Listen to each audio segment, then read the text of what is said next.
Magandang buhay mga master. Ang ligtas na biyahe ay nagsisimula sa tamang pag-aalaga ng ating mga motor. Ngayong araw ay ituturo ko sa inyo ang basic motorcycle maintenance tips para lagi tayong handa sa daan at iwas abala sa biyahe. So ito ang ating i-maintain ngayong umagang ito mga master. Honda TMX 155 2004 model. So ang target natin dito ay ma-check ang kanyang karburador, ang kanyang spark plug at ang magkabilang preno. Ang issue nito ay mahirap na siyang paandarin. Mag-check din pala tayo ng valve clearance mga master. So andito yung mga kinakailangan nating gamit para sa pag-maintain ng ating motorsiklo. So andito yung mga kompletong tools natin. Andyan yung impact drill. Tapos ito yung gagamitin natin sa paglilinis ng karburador. Pati ito, gloves, syempre PPE. At higit sa lahat yung ating book, maintenance book or maintenance notebook. So nakalagay dito mga master kung kailan natin huling chinek up yung ating mga motor. So makikita nyo dyan, skis. So napakahalaga na meron tayong librong ganito or notebook na ganito nang sa ganun ay namomonitor natin kung kailan natin siya ulit i-maintain. Tara, samahan nyo ako mga master. Sama-sama tayong matuto sa pag-maintain ng ating mga motorsiklo. So ang una natin gagawin ay magsusuot tayo ng gloves.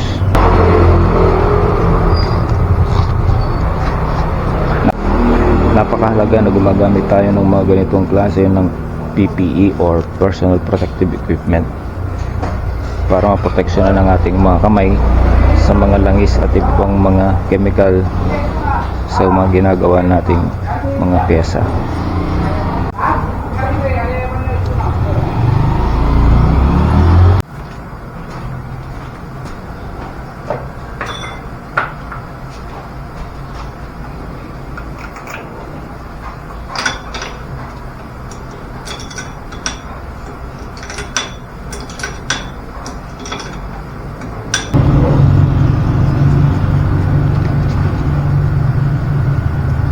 Wala tayong sandpaper o liha mga master, so gagamit na tayo para malinis natin yung ating spark plug.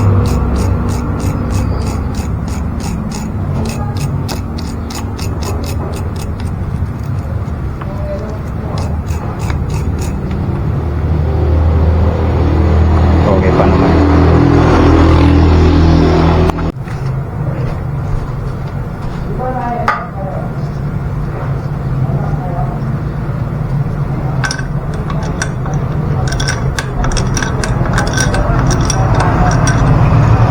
Sunod nating i-check ay yung kuryente niya. Check natin yung high tension wire kung malakas yung buga ng kuryente.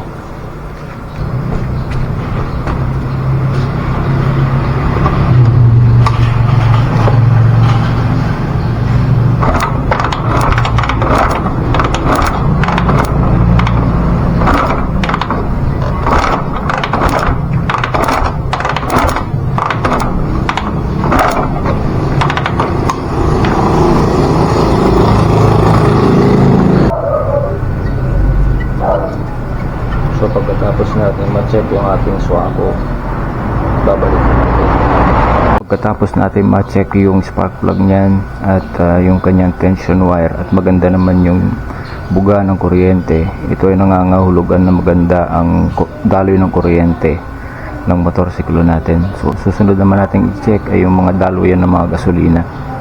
Yan. Unahin natin ito, filter.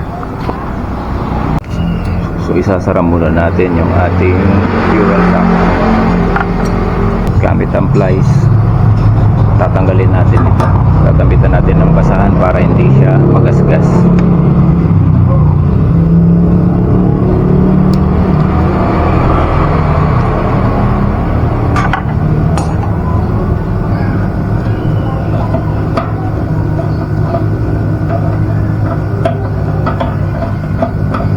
tumutulo na mga master.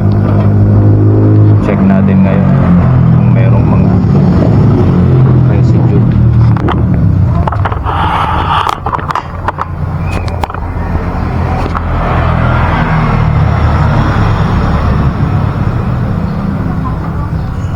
So far okay naman. May mga konti lang na maliliit na parang buhangin. So gamit yung basahan, pupunasan natin yung loob. Yan, yung screwdriver.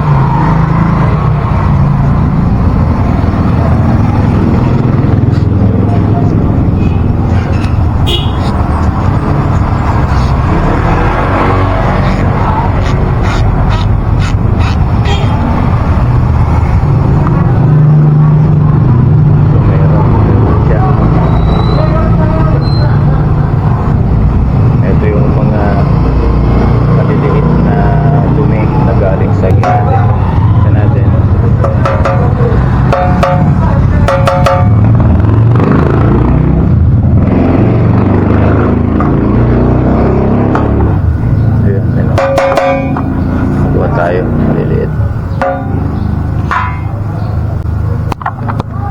So pagkatapos niyan ay muli nating ibabalik ating filter.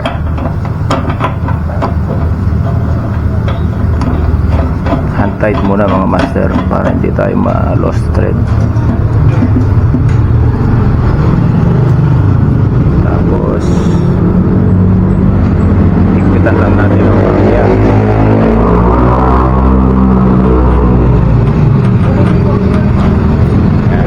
Okay na yan. Natin ulit. Sunod naman nating tatanggalin ay yung kanyang air filter.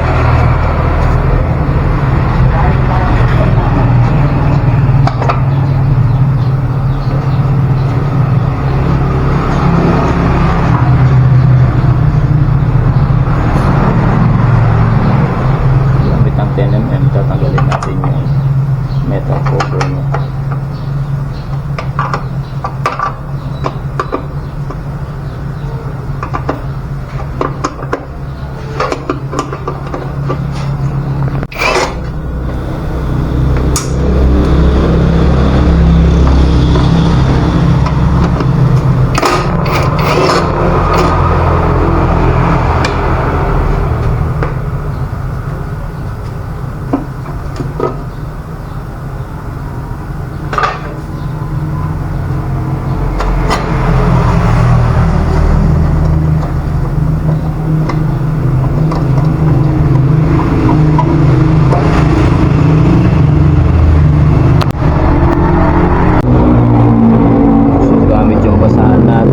Pupunasan natin yung loob ng air filter.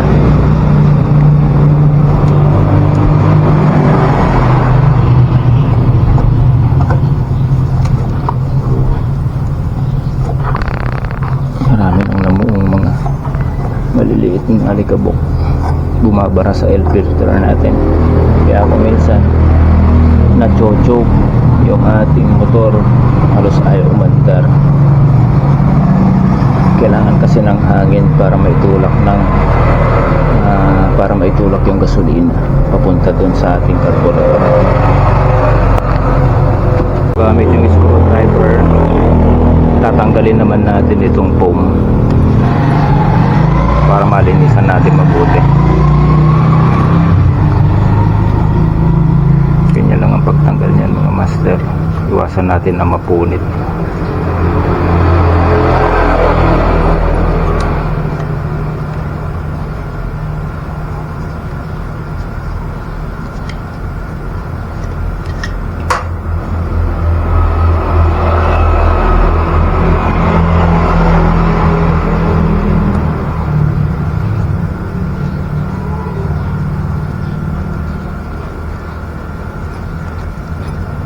Paikot lang hanggang sa lumabas siya. Ayan, lumalabas na.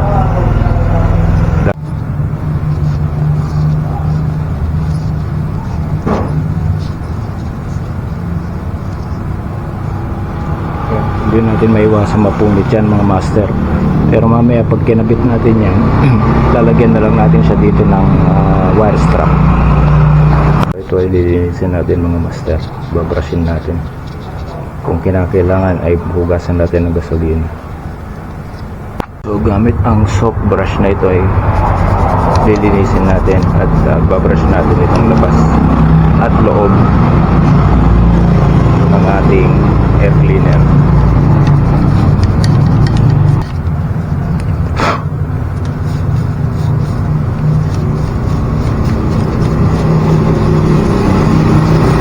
Mas maganda nga sana ito master kung meron tayong compressor para mabugahan sana natin, kaso wala. So makikita nyo may mga parang alikabok o usok siyang lumalabas, pero hindi usok yan, alikabok yan. Ewan kung nakikita nyo sa video.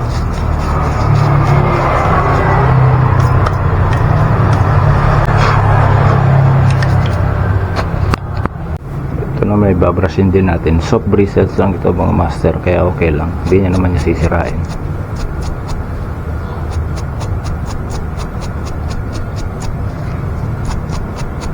Kasi may mga parang alikabok na natuyo sa ibabaw.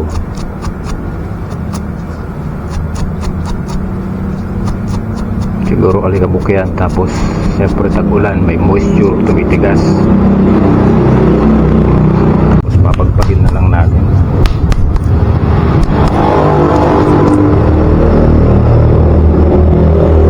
Mas mainam nga sana ito kung lalaban natin, pero okay na yan.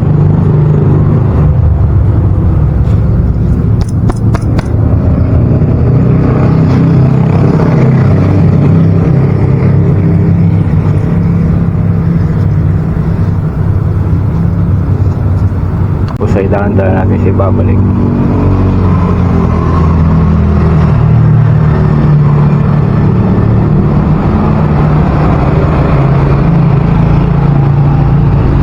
Hindi natin naiwasan napunit, pero okay lang yan. Lalagyan na lang natin nga ng mamaya wire strap. Dito na lang siya natin ilayin sa parting buo. Yan, unti-unti na siyang bumabalik mga master. Ganyan lang naman paglalagay dyan. Ayun, okay na. Dumikit kasi kanina sa screen itong foam, kaya hindi natin maiwasan na mapunit na yan. Okay naman na siya mga master, bumalik naman rin naman sa dati.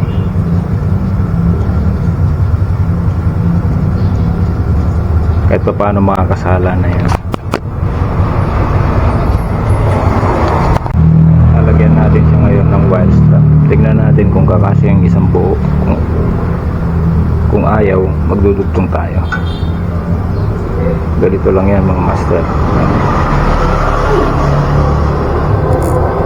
Tapos dito saka natin papasok. Dito na lang tayo mag-strap sa parting bumuka kanina sa dulo. Huwag na lang natin masyadong higpitan. Okay na yan mga master. Dito na yan. Saka natin puputulin ang gunting. Yan. Okay na yan mga master.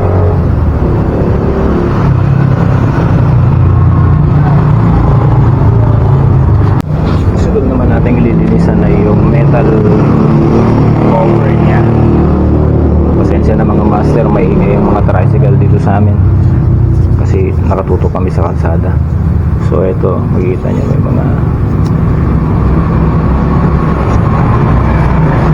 alikabok. Pupunasan lang natin yan mga master. Okay na yan.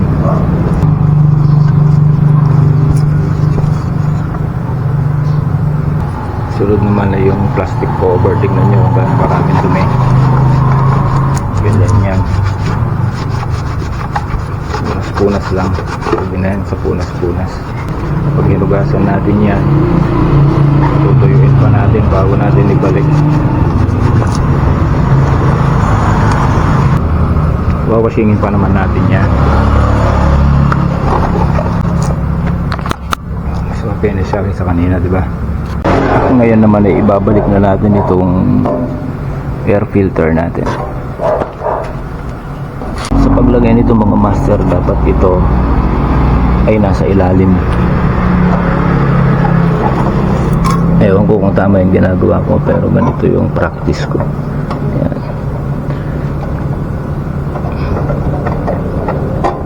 Yan. Kailangan pumasok siya doon sa air duct. Tapos tsaka natin sasalpak doon. Nakaganyan siya dapat.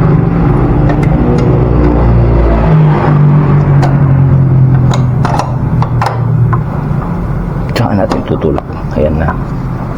Okay na yan mga master. Kailangan lang nakapit doon. Nakapasok dapat yung metal nito dito sa air duct. Sa air duct na yan. Tapos ito na ganyan. Okay na yan.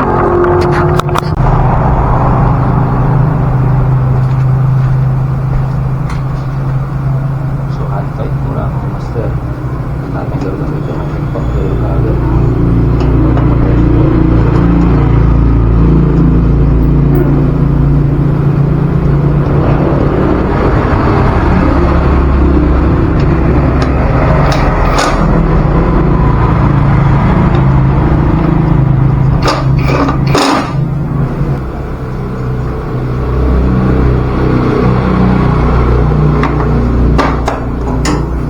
Nating tanggalin yung carburetor niya mga master. Check natin kung ano ang meron dun sa loob. 2 10mm lang yan, maliliit. I know, 2 nut pala, nut.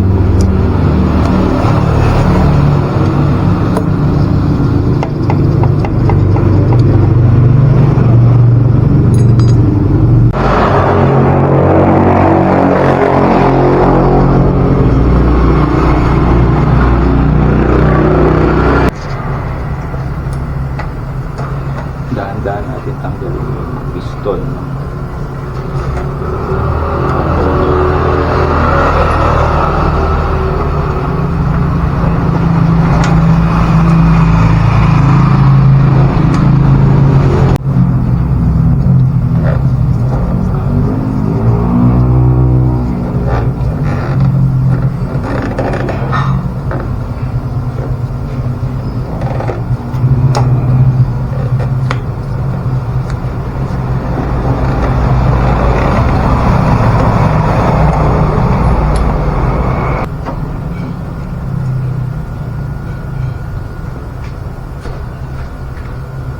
Yung carburetor natin mga master, wala na siyang choke dito. So mapapansin natin may itim na.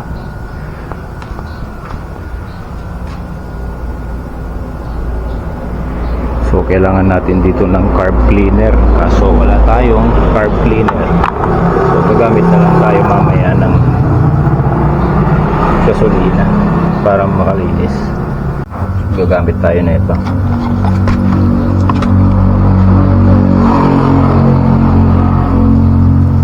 Butasan natin ng maliit sa gitna. Yan. Tapos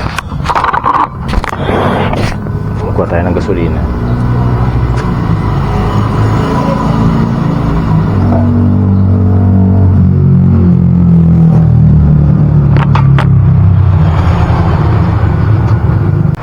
Nakagawian ko pag ganitong naglilinis ako ng carburetor mga master, ay nililinis ko muna yung labas. Pagkatapos kong malinis itong labas, tsaka ko siya kakalasin, kasi para hindi humalo yung dumi nitong nasa labas sa loob. Ewan ko kung tama yung ginagawa ko, pero ito yung practice ko master. Kayo ba, ano bang practice ninyo sa bristle?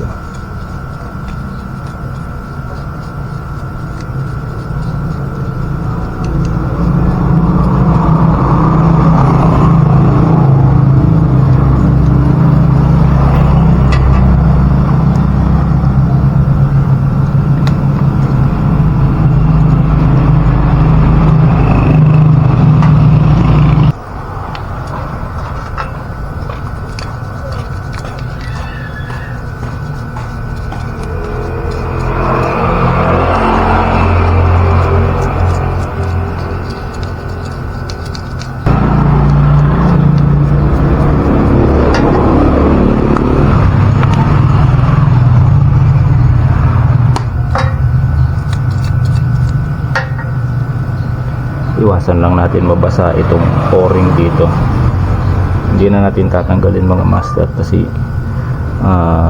nilagyan ko ito ng yung parang gasket maker na papel. Ayaw ko na tanggalin para hindi na tayo magdoble ng trabaho.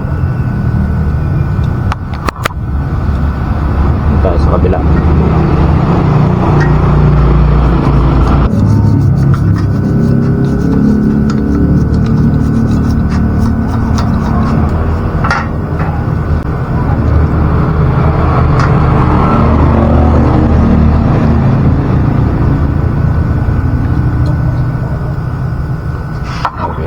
Malinis na siya ngayon kaysa kanina.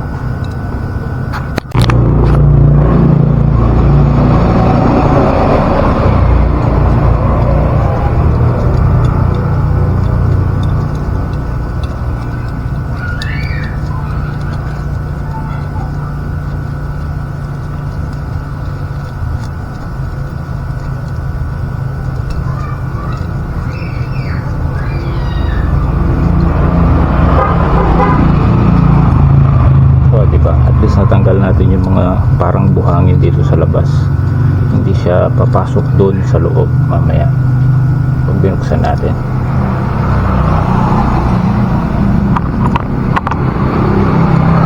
So ito yung nakuha natin na dumi, itatapon natin yan.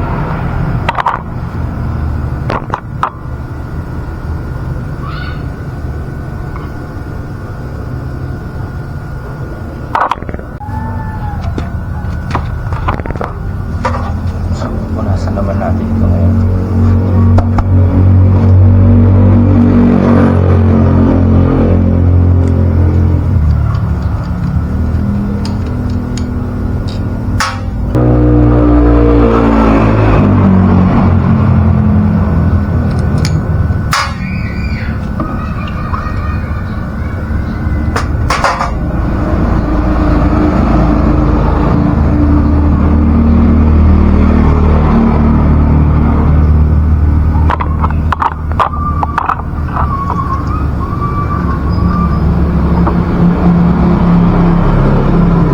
Okay naman yung loob ng karburador mga master. Yung mga nakikita nyo yun ay mancha lang talaga yung mga yan, dati na yan. Wala naman tayo nakitang dumi masyado. Yan.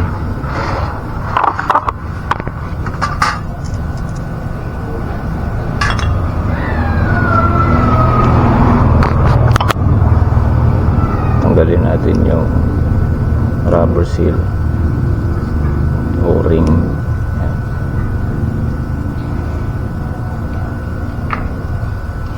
Hindi pwede kasi nabababad yan.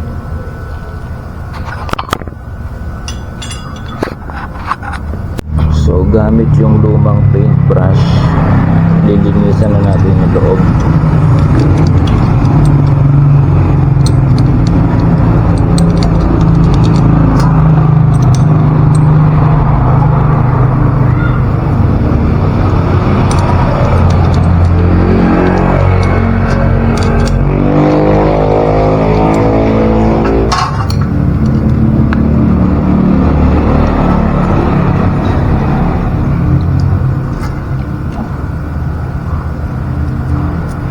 Okay na yan.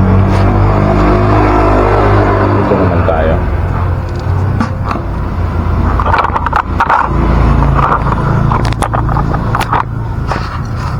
Ito yung pinaka komplikado sa lahat. Kailangan ito ay hindi magagalaw o hindi mayuyupi ang part na to.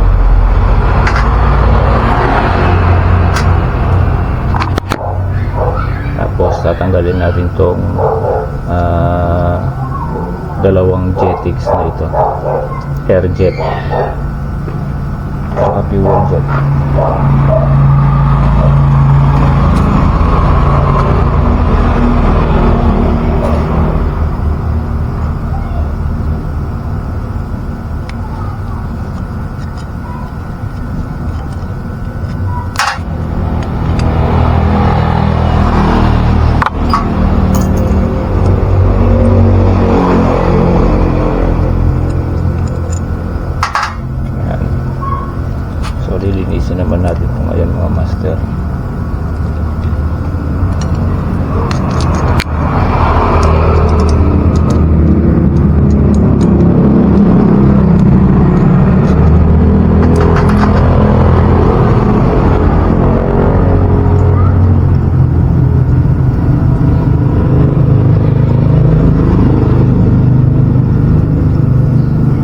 ito yung pinakamasaya lang sa lahat, itong air jet na to.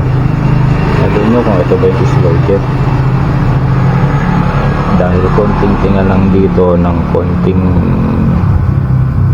alikabok or kahit na anong tinga, magluluko yung andar ng motor nyo. Ginagawa ko dito, kinukoton buds ko pa.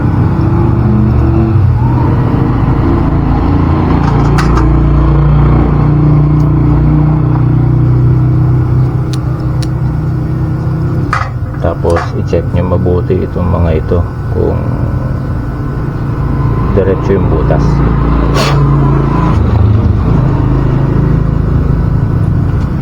So na-check ko na, okay naman. Pati dito, check nyo yan kung makikita nyo yung liwanag dito sa likod, ibig sabihin walang bara. Okay na rin.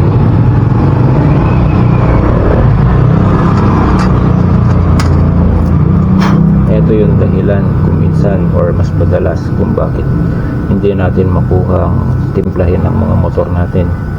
Kapag ito barado, pati yung starting mahirap din. Tapos magiging maganit din yung kanyang minor. So dapat lagi ito ay malinis. Paano i-check? Sisilipin nyo lang itong butas na maliit na to. Kailangan itututok nyo siya sa maliwanag. Tapos kailangan makikita nyo liwanag dito sa kabila mula dito. Ito yung mas maliit, ito yung mas malaki. So ito yung pinapasukan ng hangin.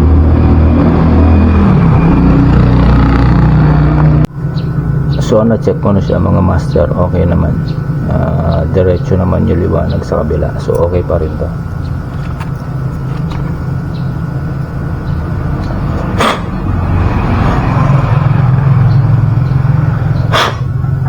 Pinakamaganda sana dito mga master ay kung may compressor tayo para mabugahan natin itong mga maliliit na butas na ito.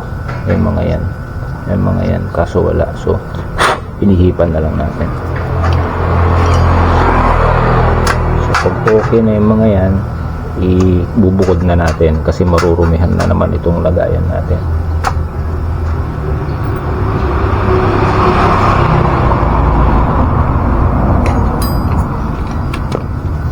Sikapin ninyo na mailagay siya sa malinis na lugar. So gumagamit tayo ng mat na ganito, rubber mat yung pangbata, para nang sa gayon ay hindi dumikit yung mga alikabok or yung mga maliliit na buhangin dito sa mga malinis na piyesa natin.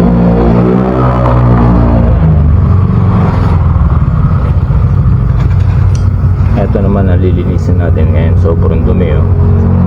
Tingnan nyo ang ute.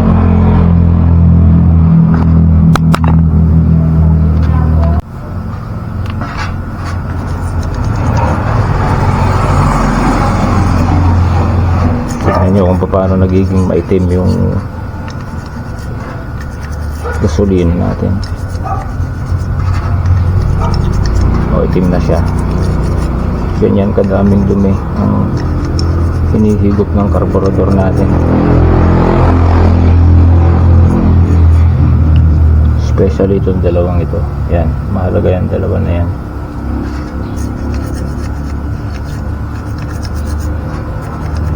Hindi ko alam ang tawag dyan, pero pagka yan barado, hirap din yung minor natin. Ito na lang yan dito sa slow jet natin.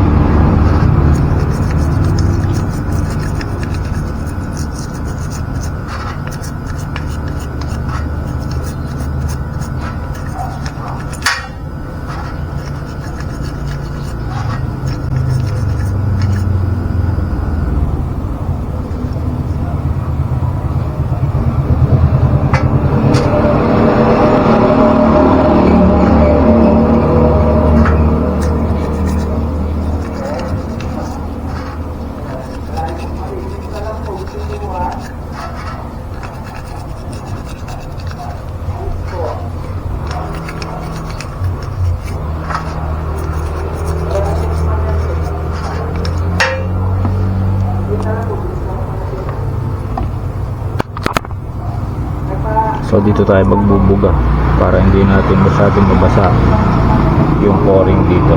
Napasa na ng konti. Punasan na lang natin kaagad. Ayan. So makikita nyo pagkakaiba ngayon mga master. Oh, diba?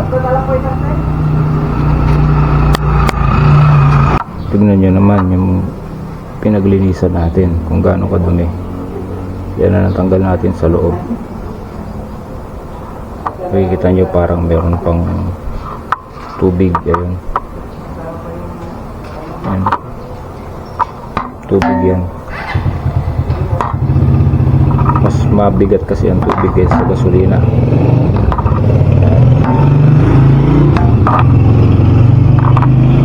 Napansin nyo ba yung natanggal kanina mga master? Ito yun. Dito yan nakalagay sa loob. Ayun. Nakakabit natin ulit siya.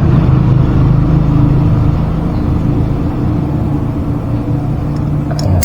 Okay na. Ayan. Nakakabit na ulit siya. Update ko lang kayo sa lagay ng panahon dito sa amin mga master.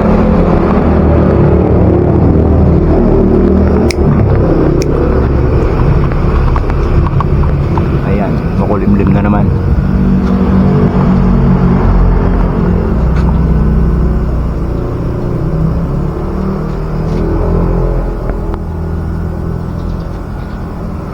Kanina maaraw na, ngayon kumulimlim na naman, parang uulan nga.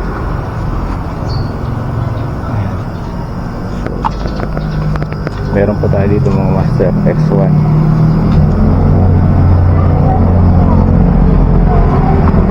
Ito yung X1 natin. Nilabas muna natin mula dun kung saan tayo gumagawa.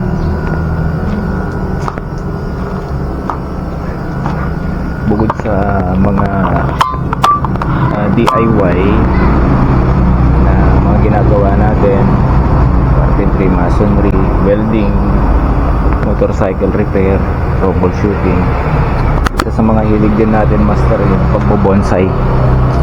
Ayan, ito yung mga pinag-umpisahan natin. Dati na tayo dito kaya lang nahinto. Sampalok, bougainvillea, tapos Chinese holly. Meron din tayo dito nyog. Ayan, ito yung mga libangan natin mga master. Tapos meron tayong mga mulberry tree, yan, cuttings. Yan. So, mahilig tayo sa garden mga master. Ito yung mga libangan natin pag wala tayong ginagawa. Yan.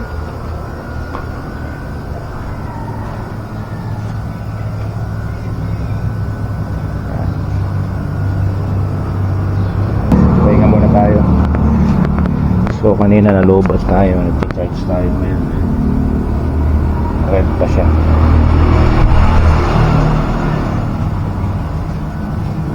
So ito yung mga tools natin.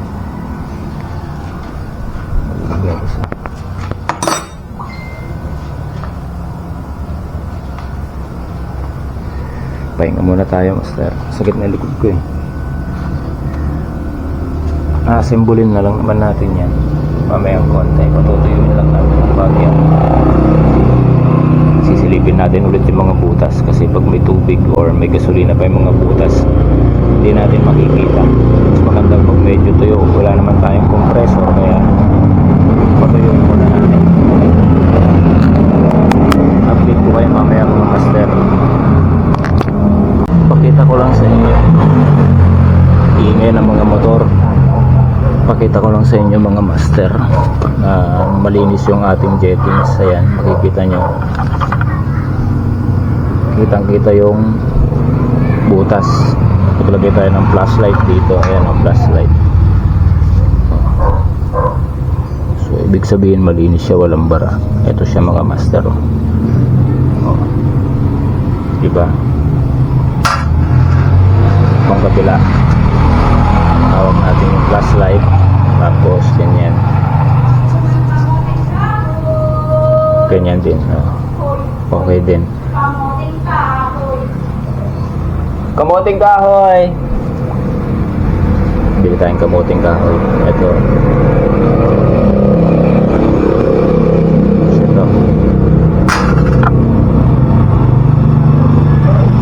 ayaw niya. huminto.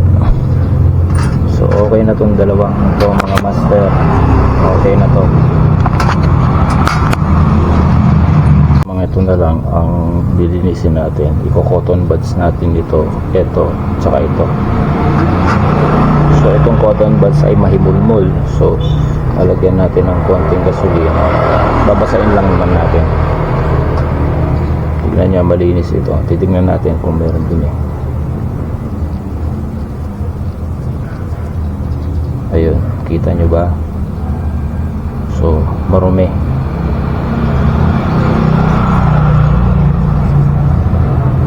Ayun, sobrang dumi, diba? So yan yung mga residue na napupunta sa carburetor natin. Hinihigop ang carburetor natin. Diba?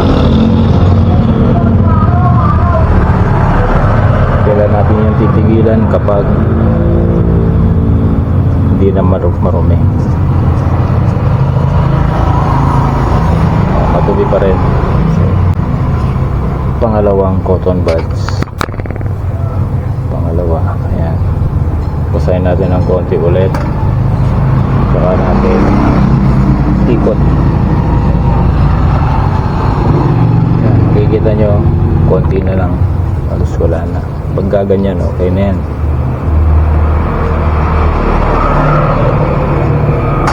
Nasa natin ang basa.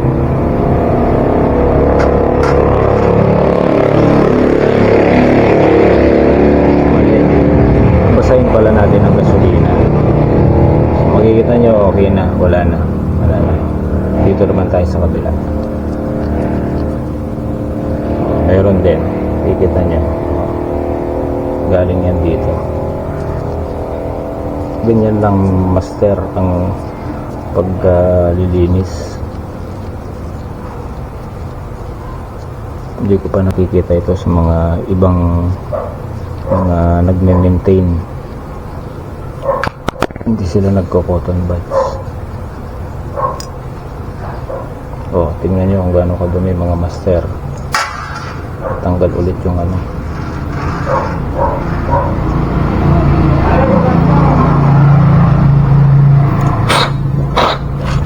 Yan. So makikita natin malinis na yung loob. Yan. Hindi masyadong kita sa camera pero nakikita ko dito.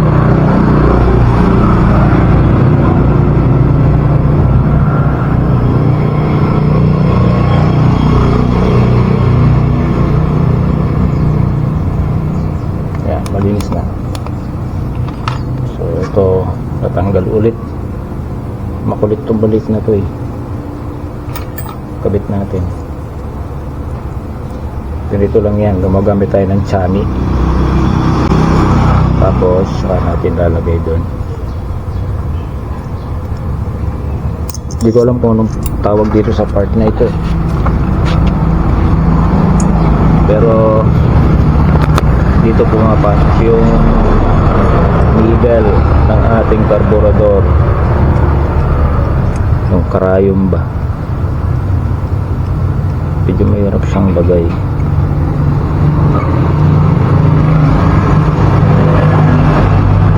Hindi kaya ito yung dahilan. Kaya minsan nagluloko. Hindi ko lang sure. Sabi ko nga sa inyo, hindi man tayo professional na mekaniko. Nakakaintindi lang po tayo. Okay na. So ikakabit na natin yung ating mga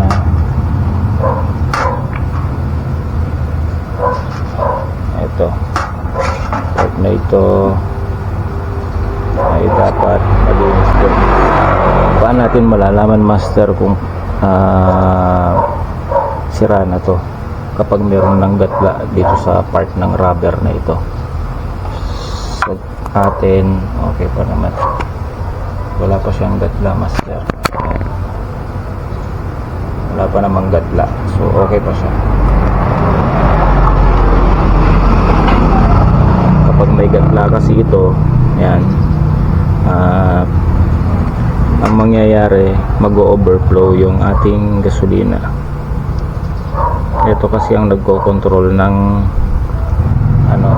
gasolina mula sa ating gas hose.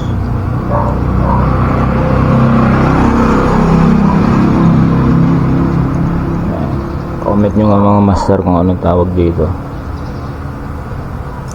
Ay, tunggol. Ulit. Pasok na. Okay, ayan na siya mga master. Tapos, ganyan din ang level ng pan natin. Ayan, yan tamang level niya. Sabi ng mga eksperto ha.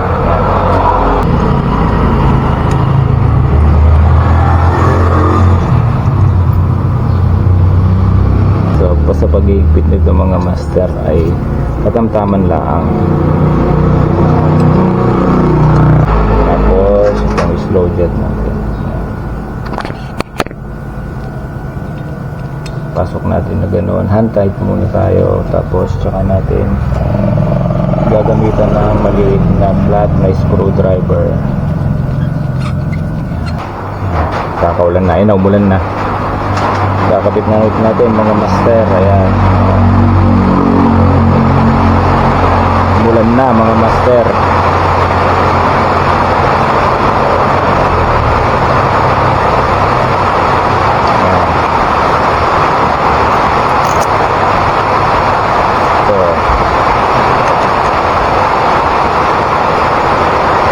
Ganda ng sikat ng araw kanina, kahapon, maghapon umaraw. Ngayon kalahating araw lang. Actually yung daanan namin doon na kalsada, dinadaanan namin ay ankle level na lang, mababaw na, madadagdagan na naman. So eto na mga master, alugin lang ninyo kung nag-play siya. So malinis na ulit ang ating carburetor mga master.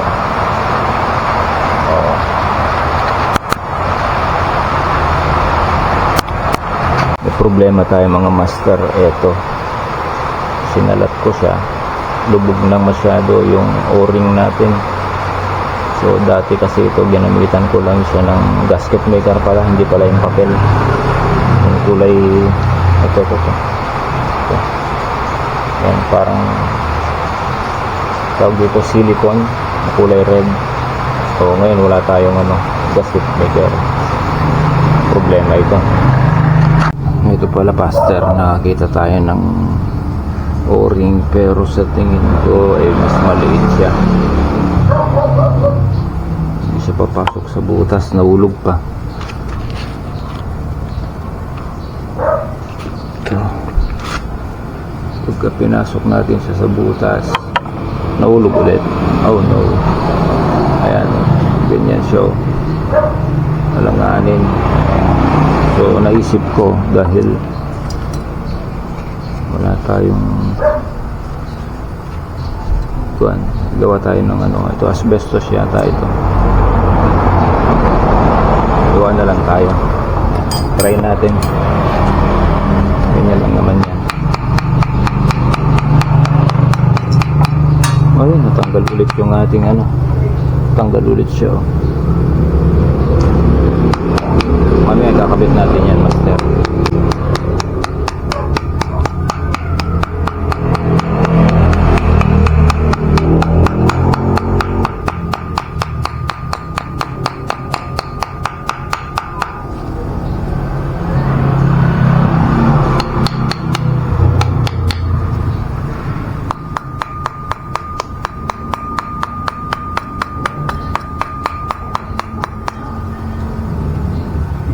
Mapunit din.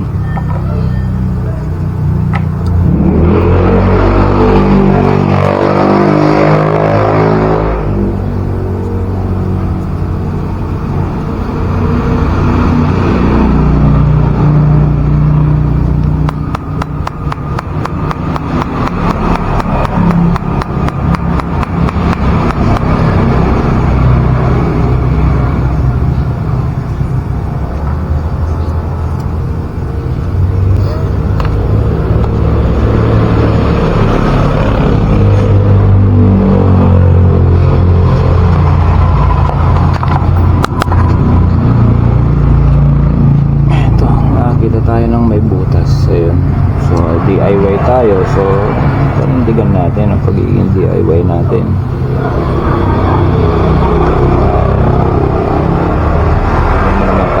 Pilipino pagdating sa ganyan. Kayang-kaya natin gawa ng paraan.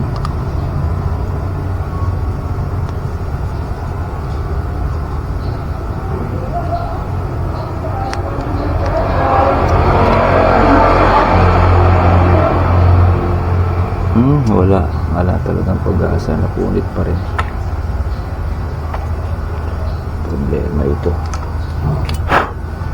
No choice, pabibili tayo ng gasket maker. Update ko kayo mamaya mga master. Siluswerte pa rin tayo mga master. Meron tayo nakitang repair kit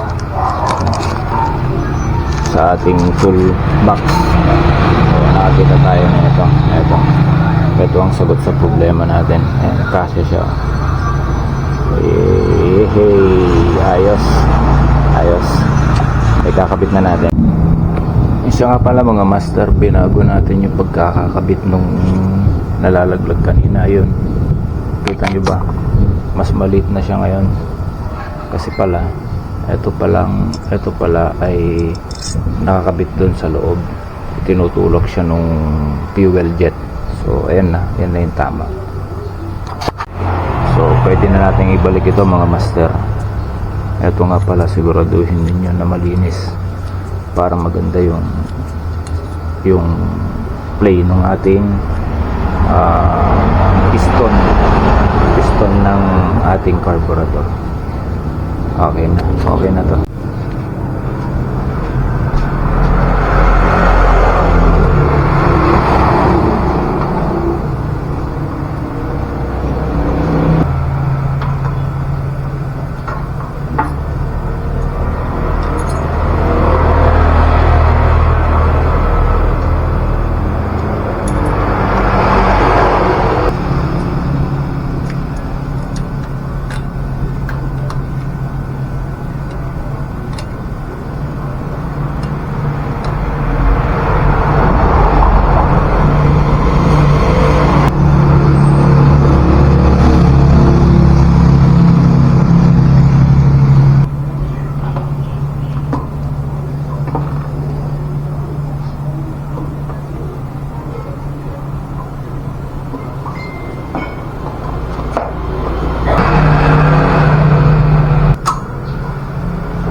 So okay na mga master, ikabit na natin yung carburetor na bagong linis. Nalinisan natin yung ating spark plug, pati itong fuel filter. So subukan natin siya ngayon. Napanda rin. Pag pumandar na yan, saka natin lilinisan or i-check yung ating mga brake.